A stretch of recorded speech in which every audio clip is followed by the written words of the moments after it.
When a racist store owner locks the door behind Big Shaq, calling it a mistake, it sets off more than suspicion. It ignites a reckoning. What was supposed to be a quiet trap unravels into a storm of smoke, secrets, and a history this town buried under silence. But when the fire department arrives, they're not just answering a call, they're stepping into a legacy built on locked doors and whispered names. This isn't just a story about being trapped, it's about what happens when the truth refuses to stay quiet. Before we deep dive into this interesting story, subscribe to our channel, and tell us where are you watching from. Share in the comments below. The morning sun bathed Winlow, Georgia, in a golden hue, casting long shadows across the cracked sidewalks and weathered brick buildings. The town stirred slowly, with shopkeepers flipping signs from closed to open, and the distant hum of a train echoing through the valley. It was a place where time seemed to amble, where traditions held firm, and where every face was familiar. Amidst this tranquil setting, a towering figure moved with quiet purpose. Shaquille O'Neal, known to many as Big Shaq, walked the streets of Winlow, not as the celebrated basketball legend, but as a man reconnecting with his roots. Dressed in a simple gray hoodie and jeans, he blended into the tapestry of the town, his presence both commanding and unassuming. Earlier that morning, before the town had fully awakened, Shaq had visited the local youth center. The building, once a hub of laughter and activity, had fallen into disrepair over the years. Without fanfare or announcement, he had made a generous donation to fund its renovation, ensuring that future generations would have a place to gather, learn, and grow. It wasn't about recognition, it was about giving back to a community that had shaped him. As he meandered through the streets, Shaq exchanged nods and smiles with passers-by. An elderly woman tending to her garden paused to wave, her face lighting up with recognition. A group of children playing basketball in a makeshift court stopped their game momentarily, eyes wide with awe before Shaq gestured for them to continue, offering an encouraging thumbs up. The aroma of freshly baked bread wafted from a nearby bakery, mingling with the scent of dew-kissed grass and the faint hint of distant pine. The town was alive with subtle sounds, the chirping of birds, the rustle of leaves in a gentle breeze, the distant bark of a dog. It was a symphony of simplicity, a reminder of life's uncomplicated pleasures. Drawn by nostalgia, Shaq's steps led him to a corner he hadn't visited in years. Nestled between a barber shop and a hardware store stood Harper's General Store, its faded sign creaking slightly in the breeze. The building exuded an old-world charm, with its stone facade and large display windows showcasing an assortment of goods. Memories of childhood visits, of penny candies and soda pops, surfaced in his mind. Deciding to step inside, Shaq approached the entrance. The bell above the door jingled softly as he pushed it open, announcing his arrival. The interior was dimly lit, with aisles stocked haphazardly with items ranging from canned goods to vintage toys. The wooden floorboards groaned under his weight, and the scent of aged paper and spices filled the air. Behind the counter stood an older man, presumably the owner, with a wiry frame and a face etched with lines that spoke of years gone by. He glanced up from a ledger, his eyes narrowing slightly as they met Shaq's. There was a fleeting moment of hesitation, a pause that seemed to stretch longer than it should have. But then, with a curt nod, the man returned to his bookkeeping, leaving Shaq to peruse the store. As Shaq wandered the aisles, a sense of unease began to creep in, subtle yet persistent. The store, though familiar in structure, felt different, colder, more distant. The warm memories of his youth clashed with the current atmosphere, creating a dissonance he couldn't quite place. Selecting a few items, a bottle of water, a pack of gum, he approached the counter. The owner rang up the purchases silently, his movements mechanical. After exchanging cash and a muttered thank you, Shaq turned to leave. As he reached the door, he heard the unmistakable sound of a lock clicking into place. Startled, he turned back to see the owner fiddling with a set of keys, avoiding eye contact. "Just a habit," the man muttered, not offering further explanation. Shaq nodded slowly, pushing the door open and stepping back into the sunlight. The warmth of the day contrasted sharply with the chill that had settled in his chest. As he walked away from the store, the town's familiar sights and sounds seemed slightly altered, as if shadows now lurked beneath the sunlit facade. The encounter lingered in his mind, a seed of unease planted amidst the comfort of homecoming. Beneath the town's serene exterior, something unsettled stirred, hinting that not all was as it seemed in the quiet streets of Winlow. The moment Shaq stepped back into the general store, the door swung behind him like the closing of a vault, slow and final. It was the same store that had stood on the corner of Winlow's Main and Harner since before his childhood. But something about it had calcified with time. It didn't feel preserved, it felt stagnant. Like the place had made a conscious decision not to move forward with the rest of the world. The smell inside was the first thing that caught him off guard. It was sharp and dry. Part mothballs, part old wood. Part something less identifiable, but unmistakably unpleasant. The air felt stale, not just from poor circulation but from long-term neglect. Dust lay in thin layers over nearly everything. Shelves, light fixtures, unopened cardboard boxes stacked behind the counter. Not just the kind of dust that gathered overnight, but the kind that had earned the right to stay, undisturbed and unnoticed. Shaq took slow steps, glancing along the aisles. The products on the shelves were a museum of brands past their prime, logos unchanged since the 1970s, packaging yellowed with time. A few items looked like they hadn't moved since Reagan was in office. There were faded signs advertising 10-cent bubblegum, and a jar of pickled eggs sat in a cloudy brine that seemed less like a food offering, and more like a dare. The store was quiet. Too quiet. Not a murmur from the back. No sign of other customers. No distant chime of activity. Just the low, constant hum of a ceiling fan, spinning with lazy indifference. It gave off more noise than air. Shaq glanced upward, watching it rotate slowly, as if time moved differently inside this place. Behind the counter stood the same man he'd briefly encountered before, pale, gaunt, with a beard that looked more like scruff that had given up growing. His eyes were small beneath a pair of thick lenses, and they tracked Shaq's every movement with a kind of attention that wasn't welcoming. It wasn't overt hostility. That would have been too honest. No, this was measured disdain, masked in stillness. Shaq gave a small, civil nod. The man didn't return it. He only lifted a crooked eyebrow, as if surprised Shaq had come back, or maybe disappointed that he had. Shaq wandered a little deeper into the store, letting his fingers graze across a dusty shelf edge. He wasn't shopping for anything in particular. He didn't need snacks, didn't need soda. What he was really doing was reading the room. Not just the physical space, but the energy within it. And something about this store wasn't right.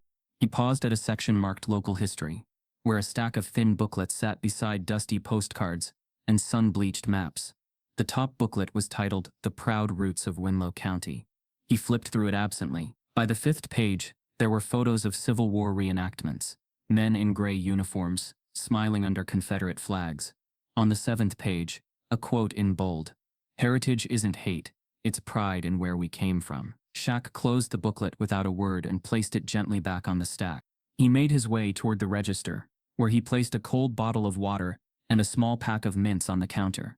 The man didn't move immediately. Instead, he stared at Shaq, not just at his face, but up and down, with a kind of rehearsed calculation. Then, slowly, he reached for the items and rang them up, not saying a word.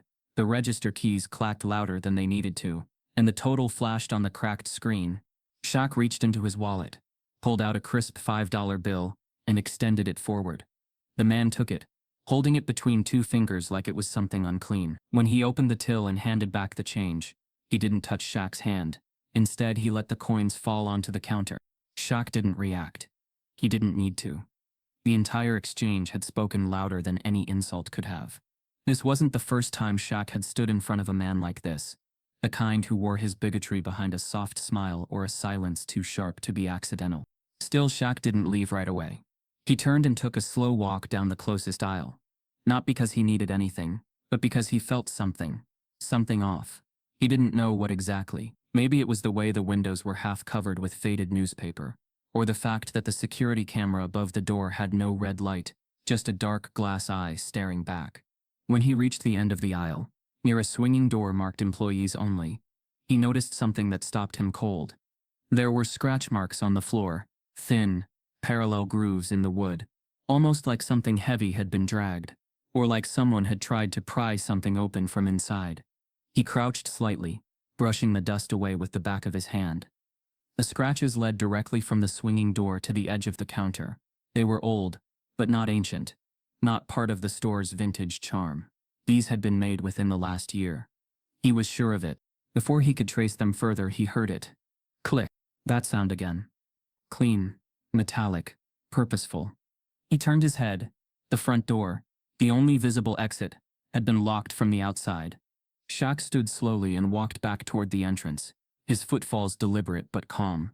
He gripped the metal door handle and gave it a turn. Locked. He looked out the glass. The owner was nowhere in sight. Back behind the counter, the man's chair was empty.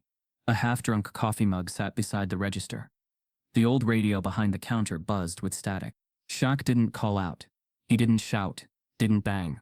He simply looked around, absorbing every detail. And now he saw it. Not just saw it, but felt it. The place had been designed to feel like an average corner store, but there were too many tells, too many indicators that this wasn't just a place of business. This was a setup. The door lock, the camera that didn't work, the scratch marks, the single entry and exit, the faded curated Americana that decorated the walls. He walked to a side shelf, filled with cleaning supplies. Everything on it was years expired, bleach bottles turned yellow, cracked spray nozzles. He looked down and noticed the floor was cleaner near this shelf than in the rest of the store. Like someone came back here often. Recently, he tested the shelf. It moved slightly. Too easily. With a firm nudge, it slid a few inches to the side, revealing a panel of wall that didn't quite match the rest. Slightly newer wood, less wear.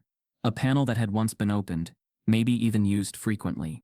But before Shaq could explore further, a motion outside the window caught his eye. He stepped to the side, staying out of direct view, and peeked through a gap in the paper-covered glass. The store owner stood on the sidewalk across the street, arms crossed, watching, not confused, not panicked, just watching. And that was when Shaq knew this wasn't a mistake. He had walked into something that wasn't about him specifically, but had everything to do with what he represented. The unease turned into certainty. This was intentional. This was planned. This was a test. A trap. A holdover from an older hate, dressed up in the polite silence of the New South. He didn't panic, didn't pound the door or yell. That would have fed whatever satisfaction the man was waiting for across the street. Instead, Shaq walked back to the center of the store, sat on the crate near the expired cereal boxes, and let his breath slow. His hands rested on his knees, his shoulders calm. The tension in the room had shifted, because now Shaq wasn't a visitor. He was a witness. And whether the man outside realized it or not, locking Shaq inside hadn't trapped him. It had exposed him. This was no longer just about racism.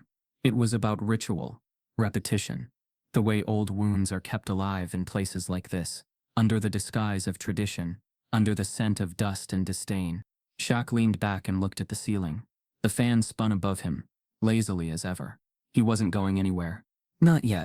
Because sometimes to dismantle the lie you had to sit inside it. Let it breathe.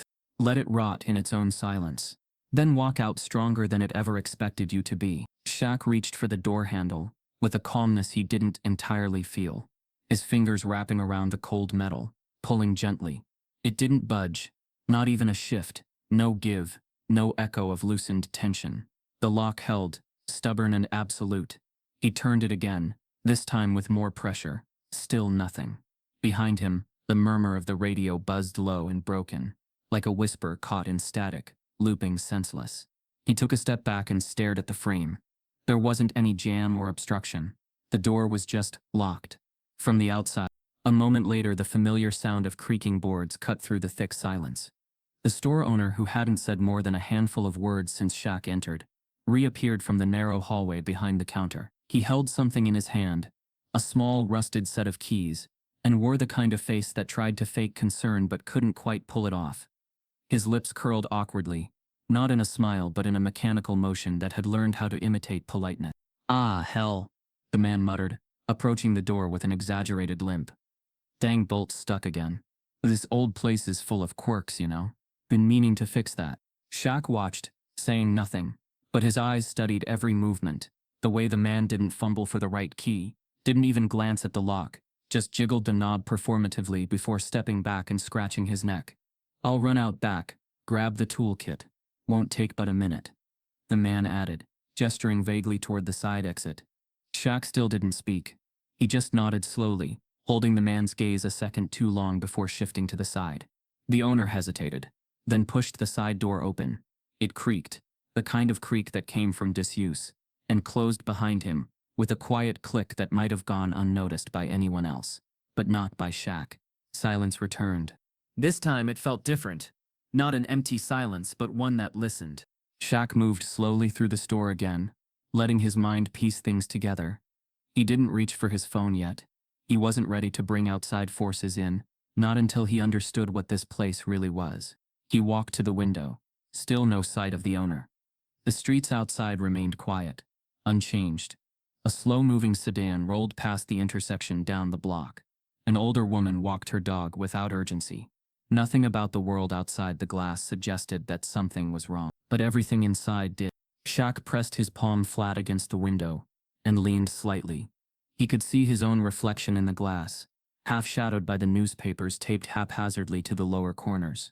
He looked calm, still, but behind that calm was 1,000 alert calculations. A man who had spent decades reading people and reading rooms, who could feel shifts in energy the way some men could read the weather. And this store was off. He turned from the window and walked toward the back hallway, the one the owner had emerged from. A faded door marked "Employees Only" stood ajar, its hinges rusty and its surface stained with decades of handprints. He pushed it open with the side of his arm and stepped inside. The hallway was narrower than it should have been, as if the walls had caved in slightly over the years. Shelves lined one side, half empty, cluttered with miscellaneous items. A busted wall clock, faded Windex bottles, a tangle of old extension cords. To the right, a closed door with a tarnished brass knob bore no label. Shaq tried it, locked. At the end of the hallway was another door, presumably the back exit the owner had used. He approached it, tested the handle, locked. But not just locked, sealed, reinforced from the outside. Not with a simple chain or latch, but a bar lock system that didn't match the rest of the building's worn-down aesthetic. Too new, too secure. Shaq backed out of the hallway and returned to the main store. The radio was still hissing, as though caught in some endless loop between stations, refusing to play anything coherent. He took out his phone and checked the signal. No bars. He opened the camera and tried to scan the room. Nothing looked like a signal blocker, but then again nothing about this place looked like it should. A store like this shouldn't have Wi-Fi dead zones, unless it was intentionally built with materials that interfered. Concrete, steel, thick insulation. Some of the walls, now that he looked closer, didn't match the original foundation.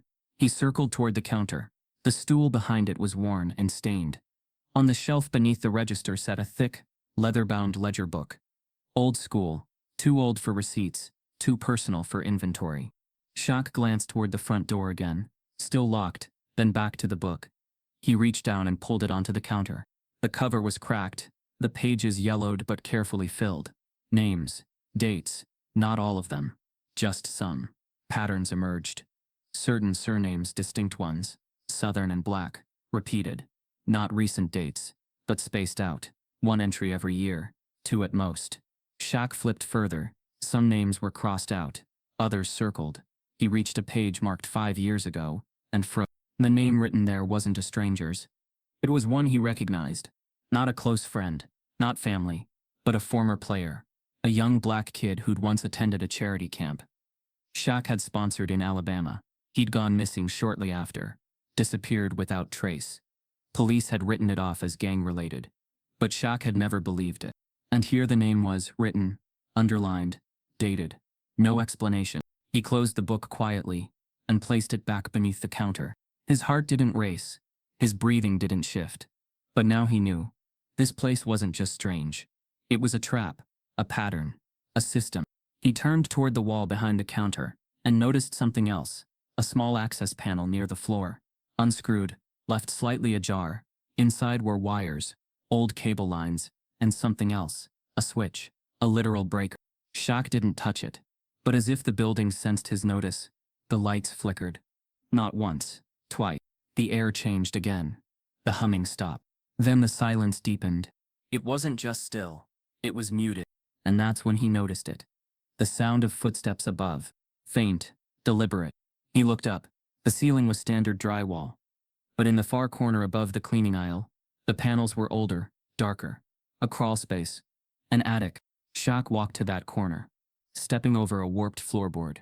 He craned his neck to see the ceiling line and spotted it. A pull-string hatch, yellowed and almost hidden by dust. There had been no mention of a second floor. The exterior of the building suggested a single level. But now that he thought of it, the store's ceiling had been unusually high, especially near the back, built up not out. He didn't try to open it. Not yet. He wanted to know more. The front door rattled slightly. Not opened. Just moved. Shaq returned to the window. The owner was back in view, standing across the street again, arms crossed, head cocked slightly, his face blank, but there was something smug in the tilt of his posture. No toolbox in sight, no urgency, just waiting. Shaq pulled his phone again. Still no signal. He tapped the screen, opened the voice recorder, and began to speak quietly.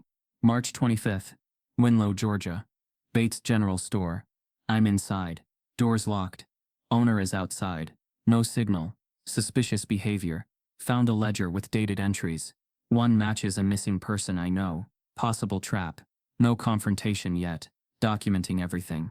He saved the file and backed it up to local storage. The air vents overhead kicked on abruptly. The hum returned. Mechanical. Distracting. And beneath it something else. A faint creak from behind the employee's only door. Shaq walked back to the hallway and listened. Another creak. Then silence. He stood still for nearly 2 minutes. Nothing. Then, a sound like something being dragged. He stepped back into the main store. Enough waiting. He pulled one of the tall shelves away from the wall near the front door. Behind it, as he suspected, was a panel. Not a fuse box, not a breaker.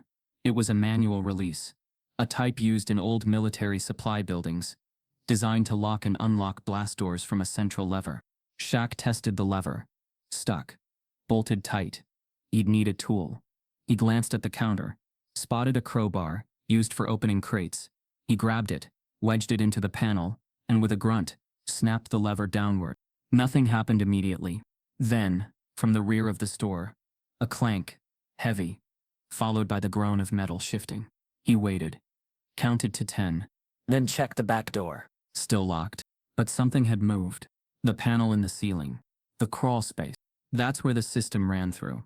He returned to the front, stood in the center of the room, and looked at the cameras again. No red light. No sign of power. But someone was watching. He could feel it, and they were expecting him to panic. But Shaq wasn't here to play into anyone's hands. He sat down in the center of the floor, placed his phone beside him, and stared straight into the nearest lens. He didn't blink, didn't move, just stared. Because some traps weren't meant to be broken with fists. They were meant to be survived. And then exposed. He leaned back against the shelf and closed his eyes. Not in surrender, but in control. Let them wonder what he'd seen. Let them fear what he might say. He wouldn't run. He wouldn't shout. He would wait. And when the time came, he would bring the whole place into the light. And that would scream louder than any broken lock ever could. Not receipts. Not invoices. Polaroids. Dozens of them. Tucked into paper envelopes. Labeled only by date. He opened one. A young black woman. Seated in a chair. In this very store. Hands folded. Not smiling. Another envelope. A boy. Maybe 16. Standing near the window. Another. 2 brothers. Dressed alike. Looking unsure. Shaq placed them back. Carefully. His mind racing to comprehend not just the horror but the method. These weren't random visitors. These were targets. Chosen. Documented. Why? For what purpose? He returned to the center of the store and looked around once more. The store was still open. It had never shut down, never been investigated, never held accountable. Because places like this didn't leave bruises. They left nothing. Just discomfort. Silence. A nudge to leave. A forgotten name. Shaq walked to the soda machine by the door and leaned against it, letting the cool metal press into his back. He stared at the register. The cash drawer was closed, but the slot beneath it, the one old stores used to hide checks and notes, was slightly ajar. He knelt, slid it open. Inside, another stack of papers. These were handwritten, loosely folded notes, some in pen, others in pencil, and some were letters. Shaq unfolded one. Didn't mean no trouble. I just needed a phone. My car broke down 2 blocks over. Please let me out. I won't tell nobody. Another in different handwriting. Thought you were gonna help. Can't breathe in here. Been 2 hours.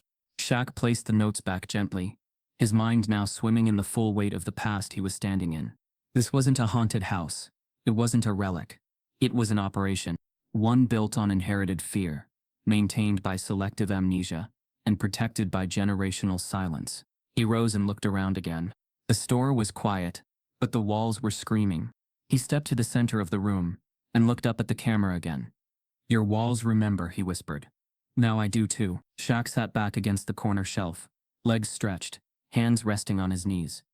The room was still, the kind of stillness that made the sound of your own breath feel loud, like it didn't belong. Somewhere above him, the air vents gave a soft, inconsistent whir, not enough to cool, only enough to remind him the building was alive, not sentient, but stubborn. The store had grown quieter by the minute, but the silence hadn't brought peace. It brought time, in here, had started to dissolve.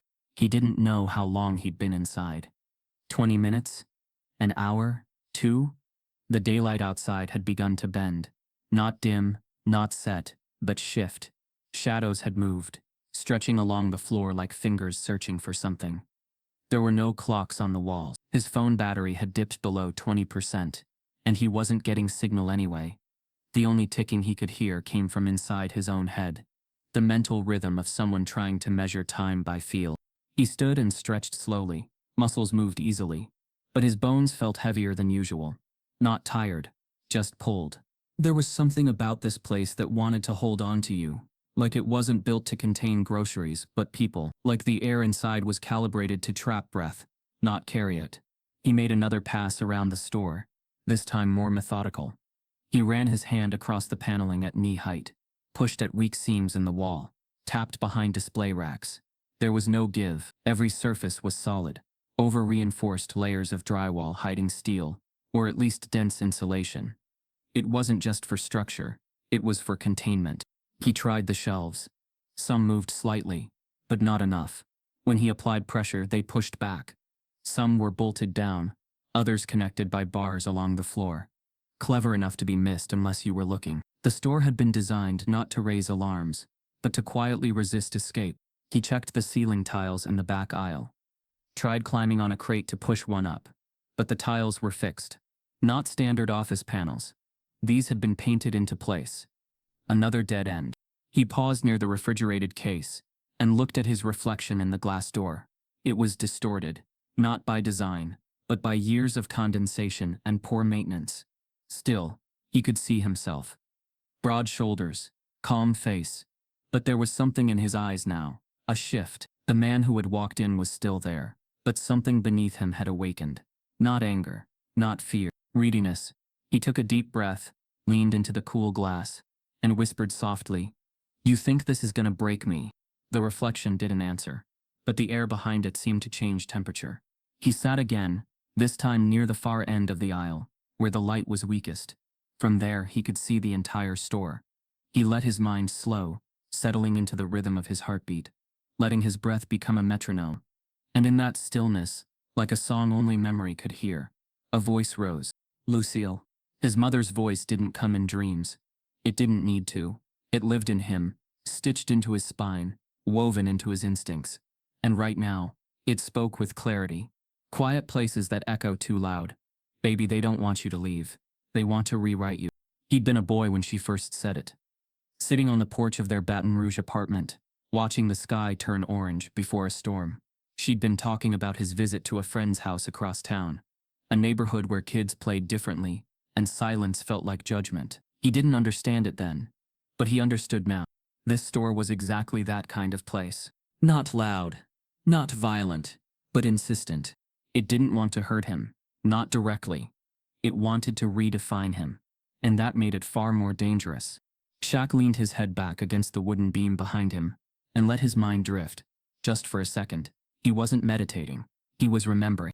He remembered the night he froze on the free throw line in Phoenix, the crowd chanting, booing, the whole arena focused on his mistake. He remembered feeling small, not because of the miss but because of the moment's weight. But he'd held his ground.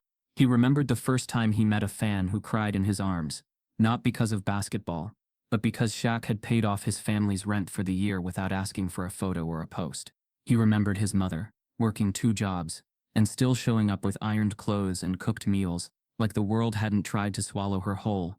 He remembered all of it, and he realized this store wasn't just a trap. It was a test, not just of strength, but of identity. The store wanted to make him question who he was, what he stood for, and whether any of it mattered in a place that refused to see it. He rose again, steadier this time. He didn't need to break out. He needed to break through. So he tried again. Methodical. Controlled. He pushed on the front shelf with full force. It groaned, moved half an inch, then locked back into place. He studied the floor beneath it.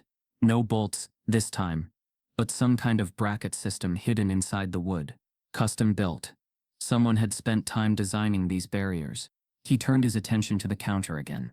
There had to be another clue, something that didn't belong. He moved behind it, examined the drawers. One had a false bottom. Beneath it, a switch. Not electric. Manual. He flicked it. Nothing obvious happened, but somewhere near the ceiling, a panel shifted. He looked up. The fan had stopped spinning. Not broken. Stopped. Intentionally. That meant there was still power. Controlled power. Which meant someone was watching. Monitoring. He climbed the step stool behind the counter and examined the air vent above the tobacco shelf. It was loose. Not an exit. Too small, but a potential line for wiring, signal jamming, even surveillance. He pushed it open. Inside was a small black box. Not marked. No blinking lights. A jammer. Shaq didn't touch it. But now he knew. The phone signal was being blocked deliberately. He climbed down, walked slowly to the center of the store, and picked up the water bottle he'd purchased hours ago. It was warm now. That told him enough. At least 3 hours had passed. Maybe more. He sat again, drinking slowly, staring at the door. It didn't matter how long he was stuck. He wasn't going to break. He closed his eyes, let the noise of memory fill the room. His mom's words. His own doubts. The times he felt too big, too loud, too seen, and the moments he realized that being seen was a responsibility, not a weakness. This place wanted him to be small, to feel isolated, forgotten. But he'd survived bigger storms. He rose one final time and walked to the front of the store. He stared at the Confederate flag still hanging, the photos of faces long gone. He whispered, "Y'all built this place like a tomb, but I'm not the one buried here." And in that moment, the resolve in him crystallized. He wouldn't just wait. He would witness. He would remember everything.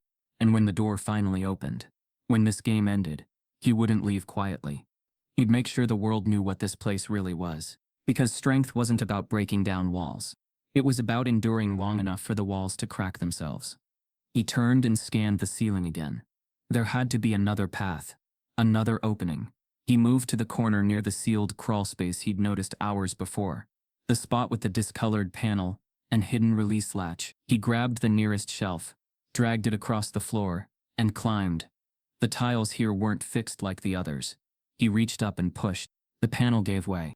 He hoisted himself into the narrow shaft, shoulders tight, back scraping against rough insulation. The heat was stronger here, not dangerous yet, but pressing. The air carried the smoke in thicker drafts now, curling along the beams like it was alive. He crawled forward, knees grinding against splintered wood, trying not to breathe too deeply. He had no plan but forward, no direction but away from the flames. After a few grueling feet, he found another vent. He pushed it aside and looked down. The office. The one with the locked door.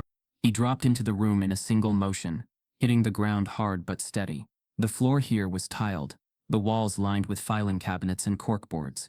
No windows, no back door, but more importantly, no fire yet.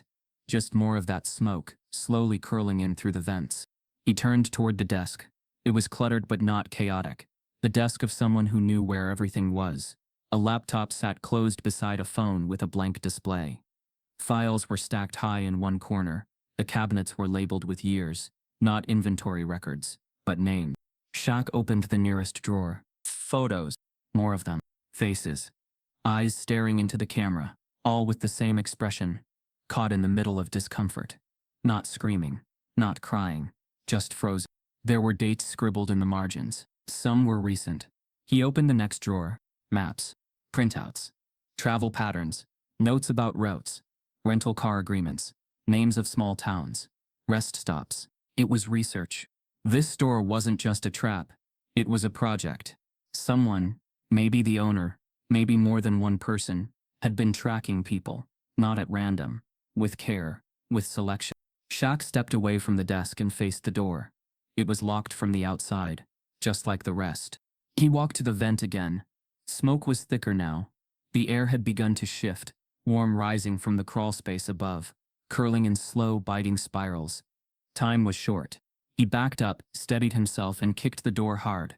Once, twice. On the third hit, the frame cracked. It gave way with a sharp splinter, and the door swung open just enough to let him slip through. He stumbled into the hallway again, just as the emergency lights flickered on, soft red bulbs blinking in rhythm with the building's electric groan. The radio behind the counter had gone quiet.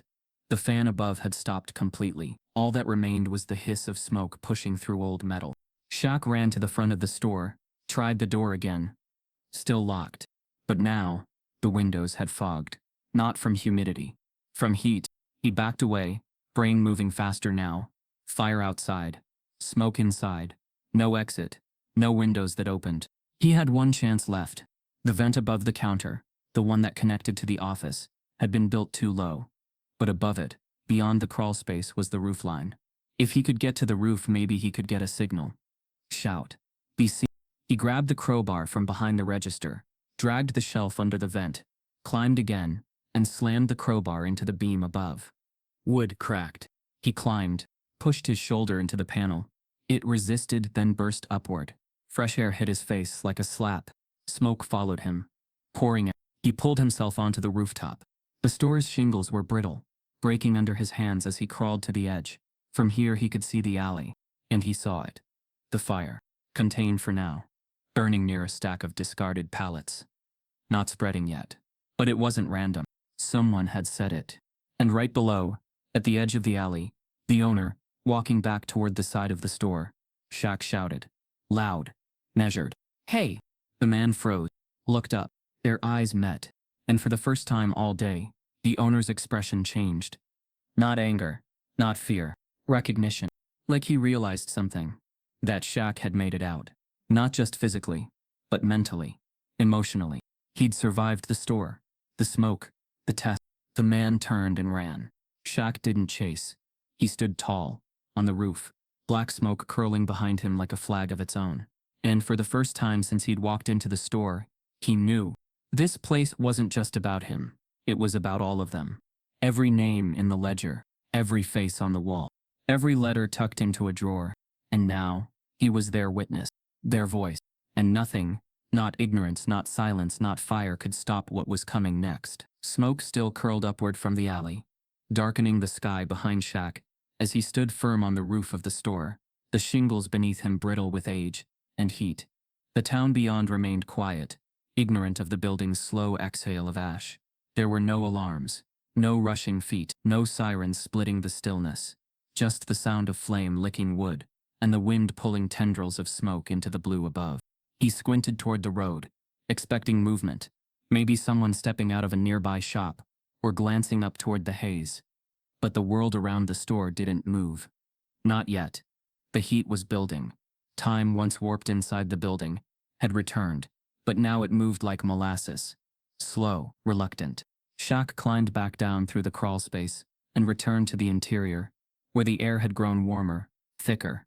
The smoke hadn't taken over, but it was stubborn, clinging to the corners, curling behind the shelves like it was waiting for a signal to spread. The front door remained locked. He didn't bother with it now. Instead, he moved behind the counter again, eyes scanning for something, anything, that could reach beyond these walls. His phone had long since dropped signal entirely, jammed by the black box above the vent. His options were few, and the store had been designed that way. He opened the drawers beneath the register again. Receipts. Keys that led nowhere. Wires. Not much. Then he saw it, tucked between two boxes of receipt tape and a stack of outdated coin rolls. A heavy metal case, the kind that looked too old to matter. He pulled it out. Dust coated its surface. He blew it off and snapped it open. Inside sat a CB radio, its body scratched and dented, but intact. The mic was wrapped in coiled wire, frayed at the tip. The dial was still labeled, though half the frequencies were rubbed off. The power cord was still attached, though it had been severed near the plug. He didn't smile, didn't need to. He'd grown up around old tech, the kind of hand-me-down electronics his mom used to find at garage sales and pawn shops. And he remembered the first time he'd held a CB mic as a kid, playing around with static and pretending he was calling in from a spaceship. He didn't know if this one still worked, but he knew how it worked. He dragged the radio onto the counter and surveyed the area. The power cord was useless, but there were backup batteries. A drawer full of AA's, another full of dusty 9 volts. He popped the casing open and rewired the inside, pressing the battery leads directly into the internal terminals, bridging the connections with a paperclip. It sparked once, just enough to show life. Then, a faint red light on the side blinked to life. He flipped the switch. Static filled the room like breath returning to a chest. It wasn't clear. It wasn't strong, but it was alive. He twisted the dial slowly, scanning channels, hearing nothing but hisses and brief spurts of garbled transmissions. Truckers too far out, dispatchers in other counties. He keyed the mic. This is Shaquille O'Neal, inside Bates's General Store in Winlow. Locked in. Possible arson. Smoke's coming through the vents. Need fire response. Nothing. He waited. Flipped the channel. This is Shaquille O'Neal. Repeat. Trapped inside Bates General. Fire hazard. Locked inside. Building compromised. More static. But the red light held. He adjusted the antenna, which was bent and cracked at the base. It wasn't reaching far. He needed a boost. Something to extend the signal beyond the walls. The roof was out. He'd already seen no clear access point for wiring. Then it hit him. The open soda machine outside. It had a power line, likely still connected. And more importantly, it had a metal chassis, a giant conductive body that could act as a makeshift antenna if he could bridge the signal. He rummaged through the drawer for more wire. Found some. A few copper spools tucked beside dead batteries. He stripped them with a box cutter, tied the bare ends to the CB's antenna base, and trailed them across the floor. Then came the hard part, getting the line to the soda machine through the wall. He remembered the false panel in the corner, near the water damage, the one with a loose board. He raced to it, pried it open, and found an old maintenance hole, maybe once used for pest control or minor wiring, small but just big enough to run the line. He threaded the wire through, crawling alongside it, and pushed the end out the small crack near the soda machine base. He wedged it under the panel using the crowbar, making sure it pressed against the inner wall of the machine's metal siding. Then he returned to the CB, flipped the switch again, and keyed the mic. This is Shaquille O'Neal. Inside Bates General. There's smoke. There's a fire. I'm locked inside. If anyone can hear this, respond. The static dropped. Silence followed. Then faintly, a voice. Repeat last transmission. Too much interference. Shaq exhaled sharply. This is Shaquille O'Neal. Bates General. Winlow, Georgia. Trapped. Fire hazard. Owner locked the building. Need immediate help. A pause. More static. Then, copy confirming dispatching fire response. He dropped the mic slowly. His hands were steady. His breath wasn't rushed. But his shoulders relaxed. Just an inch. Just enough to admit that he'd made it through the worst. For now. He looked up toward the ceiling vents. Smoke still drifted, but it wasn't thick enough to suffocate. Not yet. He walked back to the aisle and grabbed another bottle of water, sat behind the counter, waited. 5 minutes passed.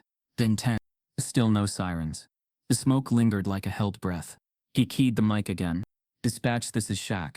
ETA on fire response. The reply came slow. 10 minutes. Closest engine rerouted from Monroe. 10 minutes. He looked at the window again and saw a flash of movement. The owner, coming from the alley. Walking fast. Not toward the front. Toward the side. Shaq stood quickly, unsure of what the man planned. But then he heard it. A mechanical click behind the building. A panel opening. The jammer. The owner was shutting it down. Maybe to appear clean. Maybe to erase evidence. Shaq rushed back to the crawl space and climbed up again, peering through the vent toward the alley. The man was there. Tools in hand. Cutting the black box from the wall. Too late. The call had gone through. The dispatch had been logged. And when they traced the radio ID, the old signal license registered to the building, it would all come back to the store, to the man holding the wire cutters, to the smoke, to the trap. Shaq crawled back down and sat in the middle of the store again, surrounded by dust and silence and history. He didn't pace, didn't scream. He waited, because sirens were coming. They always did. They just lied slow. Then he started the ledger. At first it was just notes, observations. Someone nervous, someone cocky. He wrote down details, tracked their time in the store, who they spoke to, if they asked too many questions, if they looked too long at the bulletin board. Then he started testing them. A jammed door, an accidental lock-in. He always made sure it was just long enough to get them uncomfortable, but not enough to call police. If someone complained, he'd laugh it off. This old place has got a mind of its own. He'd hand them a soda, offer a refund, smile. People forgave small mistakes, until they weren't small. He escalated. A switch in the breaker, controlled heat, through the vents, a speaker system rigged to make floorboards creak above. Old tricks, psychological tricks, military tricks. No fists, no shouting, just control. He wasn't trying to hurt them, not really. That's what he told himself. He was teaching lessons, reminding them where they stood, reminding himself he still had power in a world that had left him behind. The town didn't stop him. Some suspected, sure, but they didn't ask questions. Not directly, because no one wanted to call out a man like Raymond Bates. Not in Winlow. Not when he mowed the veterans' cemetery on Sundays. Not when he still marched in parades. Not when he knew every family name going back 3 generations. The fire was never supposed to spread. He knew how to contain it. He had barrels. He had burn bins in the alley. He kept things wet, kept it tight. But today, something shifted. Because Shaquille O'Neal had walked into his store. He hadn't planned for that. Not exactly, but when he saw him step inside, larger than life, calm, smiling, something in him turned. Shaq didn't fit the script, didn't react, didn't run, and that made Raymond angry. He'd lit the fire not to destroy the store. No, never that. The building mattered too much. He lit it to remind the man inside that power had limits, that even giants could be humbled by smoke and heat. But it didn't go that way. And now Raymond stood across the street, arms folded, watching as smoke rose from the vents, and the distant wail of sirens began to creep into earshot. Still, he smiled. Not because he'd won, but because in his mind he was still right. He'd built a legacy after all, not of flames or bricks, but of unspoken control, of the quiet oppression people never wrote down but always passed along. He watched the store, watched the figure move inside, watched Shaq return to the window, calm as ever, staring out, not at him, but through him. That's what broke the smile. Because in that moment, Raymond realized something he hadn't expected. Shaq wasn't angry. Shaq wasn't afraid. Shaq had seen him. Really seen him. Not as a villain. Not as a mastermind. As a small man. A man clinging to fading symbols and expired beliefs. A man too afraid to let go of a story that had already burned out. The sirens grew louder. Raymond backed away. No rush. No panic. Just retreat. Because the fire wasn't outside anymore. It was inside the story he'd built. And it was Shaq who lit the match. Not with flame, but with presence. Because the strongest thing a man could do wasn't destroy the system. It was survive it. And tell the world what it really was. The ceiling. Shaq noticed it first not by sound, but by feel. A subtle shift in pressure. A slow drooping of the heat. A crack snaked across the plaster near the ceiling fan. Too clean to be from age alone. He stepped back from the counter and tilted his head, eyes narrowing as a flake of white dropped and spun toward the floor like a dead leaf. He knew buildings. Old ones. He'd helped fund community rebuilds in 6 cities.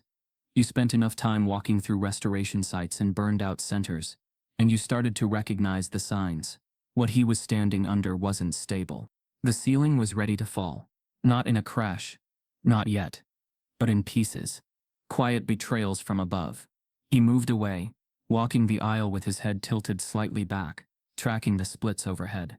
The beams were old pine, discolored and dry, and something about their shape looked off, almost like they were layered. He reached the back aisle, just before the employees-only hallway, and froze. There it was. A hatch. Small, square, and flush with the ceiling. Not in plain view, half covered by a sagging light fixture and a water stain. But it was there. Barely noticeable, unless you were looking for it. Shaq dragged one of the old stock crates beneath it. He climbed slowly, testing the weight. His head bumped the beam as he reached up and pressed his palm flat against the hatch. It didn't move. No handle, just a seam. He braced his hand against the drywall and pushed upward. Something gave. A pop, soft and reluctant. The hatch lifted slightly. then resisted again. He adjusted his weight, pushed harder, and the door opened. The crawl space above was dark and narrow, with insulation hanging in frayed strips like torn curtains. The air was even hotter here, stagnant and sharp, but not unbearable. Not yet. He hoisted himself up, arms straining as he pulled his frame through the tight opening. Dust coated every surface. His elbows brushed against splinters. His knees scraped against beams. But he kept crawling, inch by inch. The space wasn't built to be entered. It was built to hide. He turned slightly, angling toward a pocket of light in the far corner. A vent missing its cover. And just beside it, on the wooden plank floor, lay something strange. A photo, curled at the edges, faded. He reached for it, brushing away the layer of dust that had hidden it for decades. And then he stopped breathing. The photo showed the front of the store, the same crooked sign, the same brick walls. The image was old, colored in the faded tones of the 1980s. A group of children stood outside, 8, maybe 9, all white, all smiling. And off to the side, standing apart, was a black boy, small, slouched, wearing a red t-shirt. Shaq stared at the boy's face. It wasn't a stranger. It was him. He remembered the shirt. Remembered the sandals that didn't fit quite right. Remembered the way the sun hit his eyes when they made him wait outside while the others went in to get popsicles. He had been 6. Lucille had brought him with her on a road trip to visit a cousin. Winlow was just a stop. She'd run in to get directions while he stood out front. A woman had asked him to smile. Had taken the photo. He hadn't seen that image since. But it was here. Preserved. Hidden in a crawlspace above a store that would later become something else entirely. The crawlspace wasn't just storage. It was a vault. Shaq looked around again, eyes adjusting now. More photos lined the beams, taped, tucked. Some slipped between boards. All black, all children, all alone. This was no accident. This was no collection. It was a record. The weight of that truth sat on his shoulders heavier than any physical strain. He looked down at the photo in his hand again, and the surreal wave hit him. He hadn't come back to Winlow by mistake. He hadn't wandered into this store by chance. He had been drawn. Not by memory, not consciously, but by something unfinished. He'd been here before, and now, he was back. Not to suffer, but to end it. He crawled backward through the narrow space, careful not to disturb the rest of the files. He wouldn't destroy them. Not yet. The world would need to see. Once back inside the main store, he dropped to the floor with a grunt, sweat now soaking through his collar. The air felt thicker than ever, not just from smoke, but from understanding. He paced the room once, photo still in hand. Then he looked toward the front of the store. The fire department was pulling up. He saw the flashing lights cast blue and red across the windows, saw a figure in a reflective jacket move toward the door, heard a muffled voice call out. He walked calmly to the front, raised the photo, and pressed it against the glass. The firefighter paused, then reached for the key. The lock turned. And for the first time in hours, the door opened. Shaq didn't step out right away. He stood in the doorway, half in, half out, and looked back into the store. He saw the walls, the ceiling, the vent, the photos, all of it, the history. And he knew without a doubt, the cracks had started to show. And now, nothing could hold them together. People stared. Some leaned closer. Others looked down, unsure whether to approach or disappear. Even the firefighters paused, caught in the weight of the moment, because they knew who he was. Shaquille O'Neal wasn't just a man, he was a monument, a walking contradiction to silence. And now he stood there, not triumphant in ego, but alive in something far more dangerous. Truth. Across the street, the store owner appeared again. Raymond Bates. Same hat, same jacket. His boots left faint black prints on the sidewalk where he'd stepped too close to the burn zone. But he didn't run, didn't shout. Instead, he approached the firefighters with the confidence of a man who'd been rehearsing this moment for decades. Must have been the old fuse box, he said, voice just loud enough for the bystanders to hear. Told the council a dozen times, it was a hazard. We've had break-ins too. Store's been on its last legs for years. He spoke like a man offering facts, not stories. Carefully chosen words, full of plausible deniability and southern politeness. The tone was laced with an old trick, the kind of charm that made people uncomfortable calling a lie a lie. Shaq heard him. Didn't move. The captain turned toward the store, motioned for a second team to check the interior. Shaq stepped aside slowly, letting them pass. One of them looked up at him, hesitated, and gave a subtle nod. Not of greeting, of acknowledgement. Shaq said nothing. He didn't need to. In his hand he still held the photo from the crawlspace. He walked forward, one slow step after another, across the cracked sidewalk, ash trailing behind him, like a veil. The crowd parted without a word. No one dared reach for a selfie now. No one tried to turn it into a moment, because this wasn't one. It was a reckoning. When he reached the fire truck, he turned toward the crowd. He didn't raise the photo, didn't hold it up like evidence. He just placed it gently on the truck's hood, face up, so they could see the boy, the building, the history, and the echo between past and present that no longer allowed denial. The firefighter beside him picked it up, examined it, then looked at the building. Then back at Shaq. Is that you? Shaq nodded once. The captain stepped over. Sir, are you hurt? Shaq shook his head. The man looked at him differently now, not just as a survivor, but as something else, a witness. You the one made the call? Another nod. And locked inside? Shaq turned slightly, pointing toward the storefront. Door was bolted, vents fed with smoke. Crawl space above the office, holds photo files. Ledgers behind the counter. There's a jammer system, mounted near the soda machine's power line. Shaq looked across the street at Bates. Cut the line when you arrived. The words were plain, calm, delivered not like testimony but like truth carved from steel. The crowd shifted. Murmurs began. One voice, a woman, quiet but firm. He's been doing things in there for years. Everyone knew. Nobody said it. Another, I heard stories, thought they were just talk. Another, that place never felt right. The silence broke, and in its place came the sound of responsibility waking up. Raymond Bates didn't say another word, because he didn't need to anymore. What he built had already begun to fall, and not in fire, in witness. Shaq stood at the center of it all. Not accusing. Not condemning, just present. Because sometimes the loudest thing in the world isn't noise. It's truth that refuses to leave. And on that cracked sidewalk, beneath the humming weight of idling engines and a town's long-denied guilt, that truth stood 7 feet tall and unbent. The fire was out. What remained was heat in the walls, smoldering beams beneath the roof, and the haze of something deeper than smoke. The residue of truth finally surfaced, too thick to ignore, too real to excuse. A firefighter emerged from the building with soot streaked across his helmet, holding a heavy black book in both gloved hands. He didn't wave it, didn't announce it, just walked it over to where Shaq stood beside the fire chief, and gently laid it down on the hood of the nearest engine. Shaq looked at it for a long moment before opening it. The leather cover cracked faintly, like old skin. It split along the spine from age, from secrecy. Inside, yellowed pages stared back. Lines of ink faded, but legible. Written not with rage, but with method.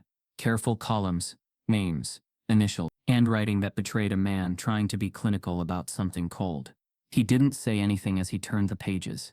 He just let them see. The fire chief, a veteran of 3 counties, leaned in closer. His expression didn't change, but his posture did. A slow forward lean, reading each line, absorbing what the book revealed. A system, a pattern, a slow, quiet tally of people selected, studied, cornered. Visitor, the chief read aloud, pointing to one of the columns. Disposition, passive, locked, yes. Complaint filed, no. He turned the page. Another entry. Out-of-towner, watched cameras, left shaken, no incident. And again. Tall, familiar. Watched wall too long, locked in, didn't panic. And then the most recent entry. Theso too aware. Shut down soon. The chief looked at Shaq. You? Shaq nodded. No drama. No story. Just a man who had made it out of a trap that hadn't planned for survival. The chief turned to one of his men. Photograph every page. Don't touch the ink. Bag it afterward. Behind them, the town was still watching. Not cheering. Not clapping. Just watching. The air had changed. It wasn't tense. Not anymore. It was thin. Like the space after something sacred is broken. Not religion, but illusion. The story they told themselves, about how their town was quiet, clean, decent, had just curled in on itself. The mayor arrived 20 minutes later, his shirt collar wrinkled, tie crooked, pulled hastily from a desk drawer after the dispatch hit his phone. He moved through the crowd with the air of someone trying to catch up to something too fast to spin. He greeted the chief, nodded at Shaq, looked toward the damaged building. What's the situation? The chief didn't sugarcoat. We found a ledger, dozens of names, records of people being locked in. Targeted. There's smoke damage from a fire started in the alley. Appears intentional. Evidence of surveillance and possible tampering with safety systems. The mayor swallowed hard. Arrest? Soon. Because they weren't rushing. They were documenting. They were watching their steps. Shaq reached into the box he'd brought from the crawl space, the one he'd handed off before the firefighters could re-enter the store. Inside were photos. Old. Some marked with dates. Others just faces. Children. Mostly. Alone. Unsmiling. He opened the lid. Showed it to the mayor. This isn't new, Shaq said. His voice was low. Clear. Unflinching. It didn't start today. The mayor didn't respond. His lips pressed into a thin line, the kind men wear when they finally see what they've ignored for years. A sheriff's cruiser pulled up. The crowd turned. 2 deputies stepped out. And behind them, Raymond Bates. Still in his jacket. Hat gone now. He walked like a man preparing for a sermon. Slow, composed. He didn't resist. He didn't argue. He just looked straight ahead. They rid him his rights. No one clapped. No one booed. There was no justice parade. No roar of victory. Just the quiet settling of a town, realizing it had allowed something to exist in plain sight, had stepped around it, had joked about it, had made peace with it as long as it wasn't theirs. As the officers guided Bates toward the cruiser, Shaq turned to the fire chief and held out the ledger. Don't bury it, he said. The chief met his eyes. We won't. Shaq stepped back. Behind him, a young girl, maybe 13, stepped out from the crowd. She wasn't crying, she wasn't speaking, just staring at the storefront, at the broken window, at the spot where the old flag used to hang above the counter. Her mother reached for her hand, but the girl didn't flinch. She just whispered, loud enough for those around her to hear. He kept their names like trophies. It wasn't anger. It wasn't fear. It was understanding. And it rippled. Because now people were talking. Low voices. Not gossip. Not spin. Just truth. Revealing itself in fragments. I thought he was just strange. He never looked me in the eye. My brother said he was locked in once. Thought it was a joke. Shaq sat on the back step of the fire truck, letting the world move around him. He wasn't the center now. He didn't want to be. He just was. One of the firefighters approached, holding a small paper bag. Inside was what remained of the ledger, singed at the edges. Heat curled. Smelled like burning before we even touched it, he said. Had to save what we could. Shaq looked inside. The ink had faded further. But not gone. Not enough to forget. He nodded, then passed the bag to the investigator. You've got what you need. It was never about vengeance. It wasn't about taking back power.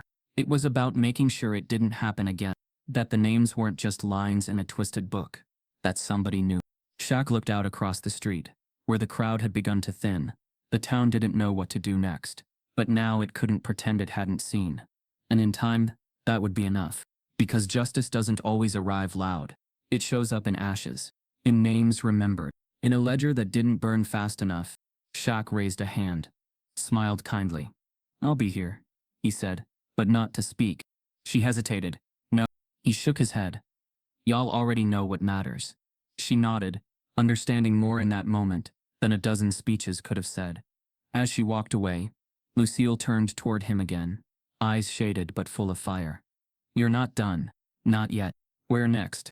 He shrugged. Wherever the silence is too loud. She reached into her bag and handed him a folded paper. It was a printout. A scanned copy of a letter. He opened it slowly. It was from one of the names in the ledger. A survivor.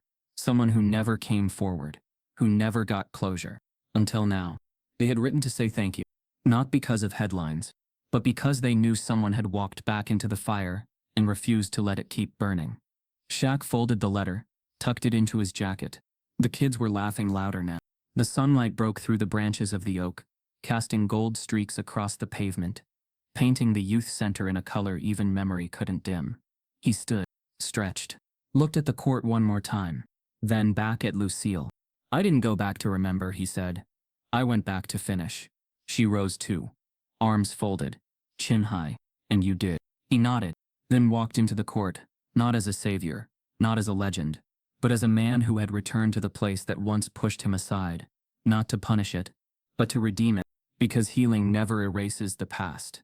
It just teaches the world how to build beyond it.